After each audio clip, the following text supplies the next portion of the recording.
রহমানের নাম শুনছেন কি শুনেন নাই? বাংলাদেশের হাজার হাজার কোটি টাকা বিদেশে পাচার করছে কি করে নাই? এমনি ভাবে বেনজির আহমদ নামের একজন ব্যক্তি ছিল, চিনেননি?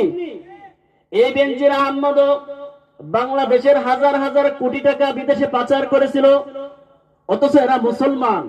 এরা কি মুসলমান? তো আল্লাহ হালাল খাবারের গুরুত্বটা কেন দিয়েছেন? এজন্য দিয়েছেন, নামাজ পড়লে হবে না, শুধু রোজা রাখলে হবে না, ইসলামের অন্য বিধিবিধান পালন করলেই হবে না, বরং যে জিনিসটা খেয়ে আমার আপনার শরীর গঠিত হয় সেই জিনিসটা যদি হালাল না হয়, তাহলে আল্লাহ রাসূল সাল্লাল্লাহু আলাইহি ওয়াসাল্লাম বলতেছেন, লা ইয়াদখুলুল জান্নাতা জাসাদুন গুযিয়া বিল হারাম, যে হারাম দ্বারা যে শরীর গঠিত হয় সেই শরীর কোনোদিন কখনো জান্নাতে যাবে না। আওয়াজ দিয়ে বলেন নাউযুবিল্লাহ। আমার বাবারা,